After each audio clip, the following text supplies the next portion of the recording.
spring 2024 anime thoughts. Let's keep it going. This is a mid-season review, I forgot to say that. Viral hit. So I've been meaning to make some videos on this, so I'm probably going to yap for a little bit longer than I was planning to. Overall, like it.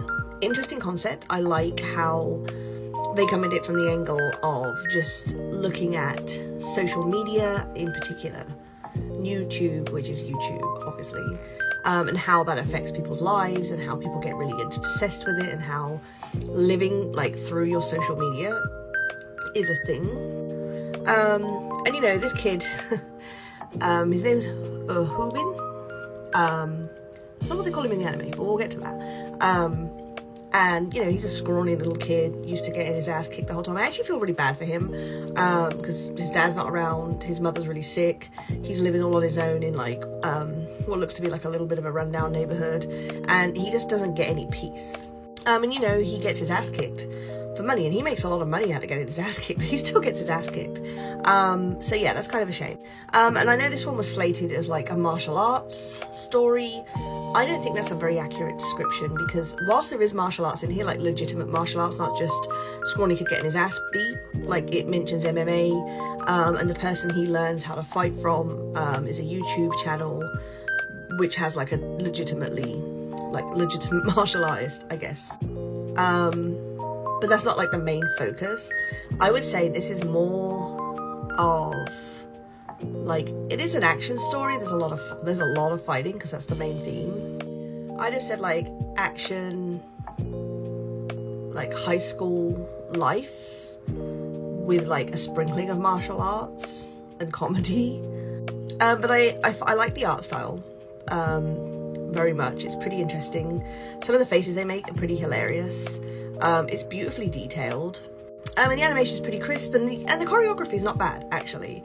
It's very realistic in terms of like, it really is just a bunch of high school kids beating each other's butts, but yeah, it's very realistically portrayed. But here's what I want to talk about.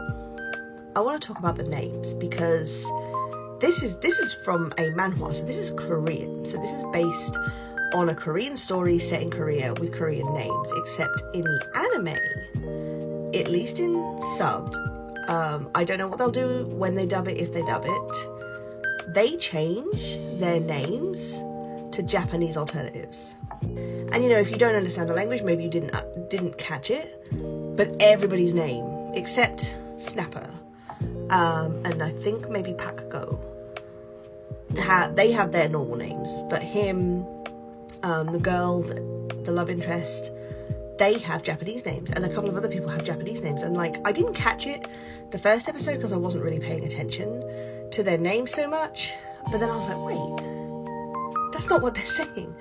And I do find that a bit strange, because you know, they could just pronounce the names like they do any other foreign names. I'm not sure why the decision was made to change their names from like the original Korean names into like a Japanese version of those names. If anybody knows, let me know. If not, I might actually have to do a deep dive in this, because it has been kind of bugging me, because I forget about it because I have the memory of a goldfish, and then I watch my fucking names, you know what I mean? That aside, which again I do find a little strange, that aside, I am actually very much enjoying this, more than I thought I would. Again, I kind of started it because I was reading the synopsis, it sounded interesting. I like manhwas. We've seen a lot of manhwa adaptations into animes recently, and so I was interested in that angle, and then I actually found that I really liked it, so that's cool. The expressions and the faces actually remind me a little bit of the Fable. They have that like grotesque like reaction to stuff. Yeah, so anyway, that's Viral Hit.